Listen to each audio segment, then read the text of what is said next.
In this problem, we are considering an airplane that is flying horizontally with a certain speed, and there is a downward pointing magnetic field. Now, as a result of the magnetic force, there is going to be a separation of charges where one wing will become more positively charged and the other wing will become more negatively charged. So let's just think about what's happening here. The airplane is made of aluminum, which is a metal. So the airplane is made of aluminum.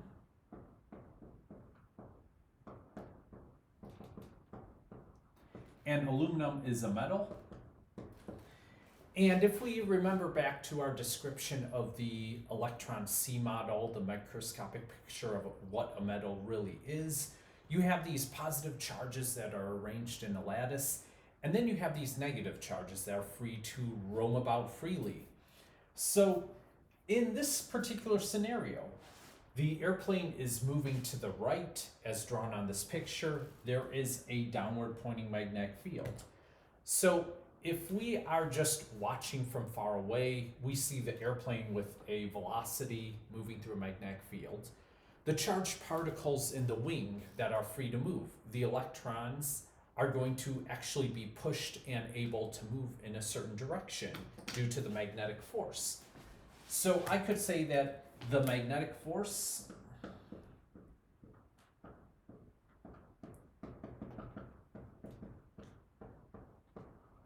will push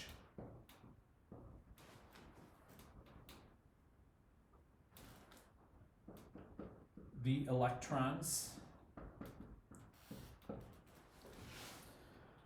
Well, what direction will the magnetic force push the electrons? We will apply the right-hand rule for the direction of the force on the electrons. So we have V as our right forearm. My right forearm should be pointing to the right. Now my four fingers will curl in the direction of B. B is pointing into the board.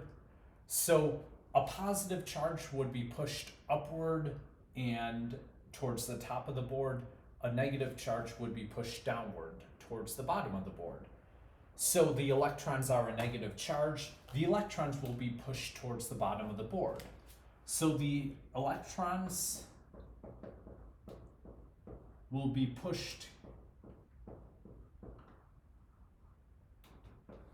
here. So as a result of this, this wing will acquire more negative charge.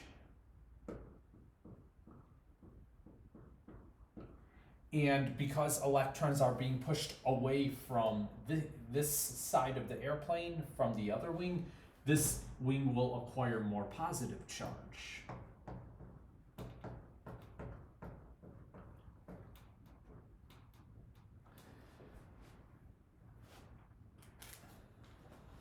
So at this point, I did not do anything with regard to the new material of Faraday's law, electromagnetic induction.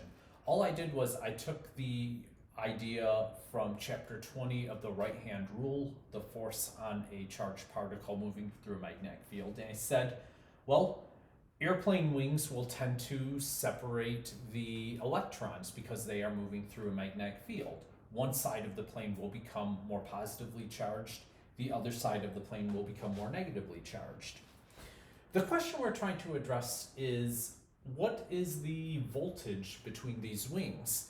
Because if the voltage becomes too large, then you could have currents flowing through the metal of an airplane, and you don't want spurious currents flowing through the metal of an airplane. That could be a bad thing.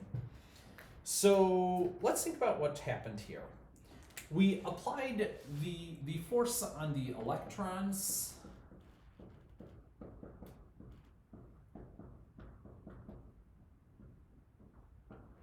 We could say F is going to be, it's the magnetic force, so QVB.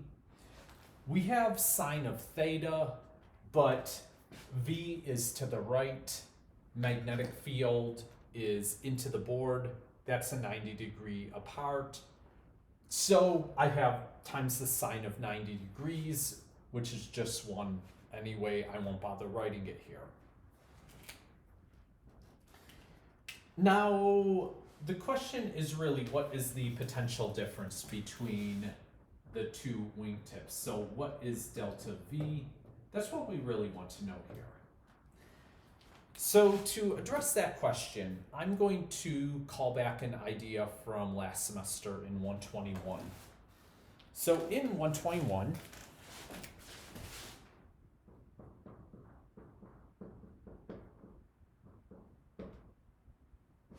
we said the work done moving a particle is equal to the force on the particle times the particle's displacement times the cosine of the angle between the direction of force and direction of displacement. Okay, in this problem, the force pushing the electrons is the negative force, or the magnetic force. So I could say the work done moving the electron in this problem will be the magnetic force, QVB, for my force. The displacement of an electron, well, let's consider an electron that begins at the tip of this wing and then moves to the tip of this wing. So the electron is moving all the way from one wing to the other. In that case, the displacement of the electron is going to be same as the wingspan, which for the moment I'm calling the wingspan cursive L. And the cosine of the angle. Well, in this equation for work, the angle is the angle between the direction of the force and the direction of the displacement. The force, the magnetic force, is towards the bottom of the board. So the direction of the magnetic force is straight down. The direction of the electron's displacement is straight down. So we end up with these two vectors are parallel. So the cosine of 0 degrees here, this is just the cosine of 0, which is equal to 1.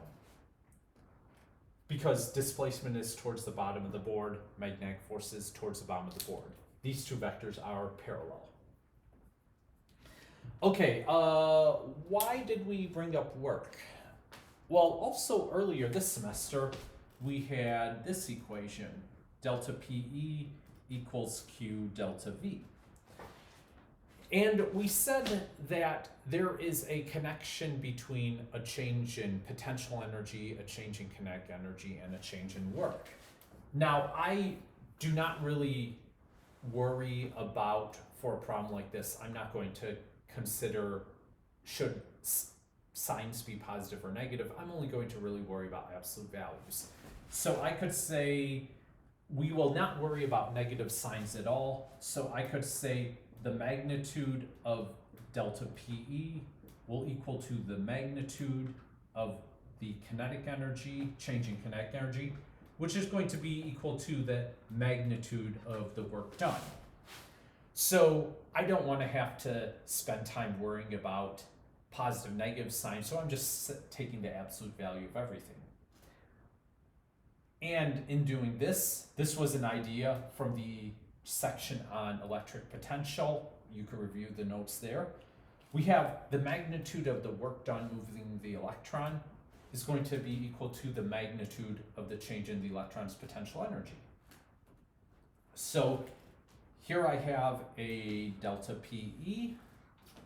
Here I have something that describes the work in moving an electron. And I could set the absolute values of these quantities equal to each other. So I could say that Q delta V is going to be equal to Q times V times B times L. We're here, Q is the charge of the electron. This delta V is the potential difference between the electron on one wingtip and the electron on the other. Charge the electron. This lowercase v is the speed of the airplane, comes from the magnetic force. Then I have strength of the magnetic field and the length of the wingtips. If I cancel out the q's, because they're on both sides, I end up with an equation that describes the potential difference between the wingtips. So the potential difference between the wingtips here is delta V is going to be V times B times L.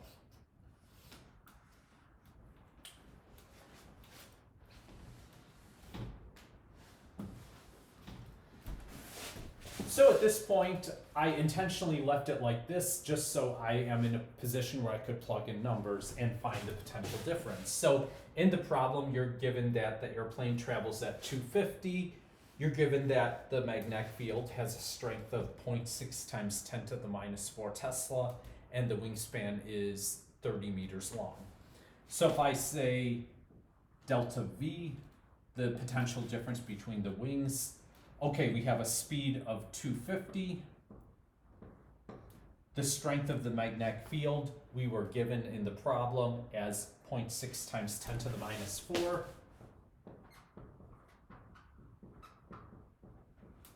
And then we're given the length of the wingspan is 30 meters. So I could put these numbers in a calculator and I get the potential difference is going to be 0.45 volts. So when aircraft engineers design airplanes, they need to account for these effects. There will be a voltage that is going to be a result of electrons being able to move around depending on the direction of the Earth's magnetic field, depending on the speed of the airplane. And they need to be careful about this because if you're dealing with a metal where electrons are free to flow, you don't want too big of a voltage across different parts of your airplane while you're in midair because you don't want a sudden currents flowing that you don't expect. Now, in the next problem, we ask about a method for being able to measure the speed of blood flowing through a blood vessel. So, we're going to use this result again. This result of delta V is equal to VBL. So we have the potential difference is going to be equal to the speed times the strength of the magnetic field times L. In this next problem, we are going to come up with a way to measure the speed of blood flowing through a blood vessel. So let's consider a picture like what is listed on the example problems posted on Canvas. I'm going to draw this picture on the board so that the blood is coming directly towards us. So here's my blood vessel, and the blood vessel we are assuming is 2 millimeters wide. So the vessel is 2 millimeters wide. And the blood is coming directly towards us. So here's the speed of the blood coming directly towards us. And this is what we want to know. Now, what I'm going to do is I'm going to set up a magnet. So we will have a magnetic field vertically across the blood vessel. So I'll have a north and a south pole for my magnet. And what we're going to do is we are going to measure the voltage difference across the blood vessel this way. So here is one side of the vessel, here's the other side. And what we do is we measure a voltage difference of 0.1 millivolt.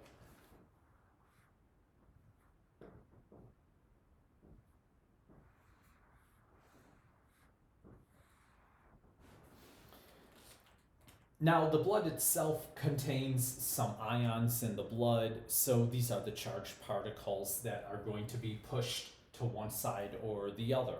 And the separation of charges to the left or to the right is responsible for this very small voltage across the blood vessel.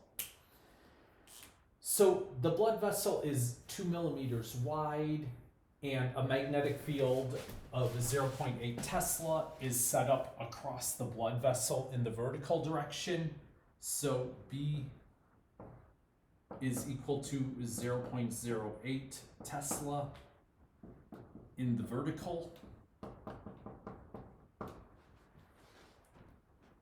And when we measure this, we measure a slight difference in potential across the blood vessel. So I'm going to use the exact same principle as I used up here, where the potential difference across the blood vessel of 0.1 times 10 to the minus 3. The voltage, I changed millivolts into times 10 to the minus 3, is equal to the speed of blood that is flowing through the blood vessel times the strength of the magnetic field, 0.08, times the length, which in this case is the distance between where the voltage is measured from. So basically the diameter of the blood vessel. So 2 millimeters, I want to convert that into meters. So that would be 2 times 10 to the minus 3. And when I plug these numbers into a calculator, I get the speed at which the blood is moving through the blood vessel is 0.63 meters per second. Now, everything in this problem was very short. It used the exact same principles as the airplane example. So take all the stuff we did in the airplane example just now and just apply it to this problem. We have the velocity of the blood is coming out of the board. The magnetic field is in the up-down direction. So if I use the right-hand rule, I would say V times B, charges are going to be pushed to the left or to the right. And that separation of charges is going to create a difference in potential. You do the exact same procedure as you did through the airplane example, and you are able to measure the speed at which blood flows through a blood vessel without actually having to cut open the blood vessel, put some type of really tiny, expensive sensor into the bloodstream. Now, if you're curious, do doctors actually measure the speed at which a patient's blood is flowing with this method? The answer to that is no. In practice, it's easier to use an alternating current, an AC current. We talked very briefly about AC earlier in the year. And when you're dealing with AC current, then the induced EMF is also going to be AC. And it turns out, for whatever reason, that works better in practice for medicine.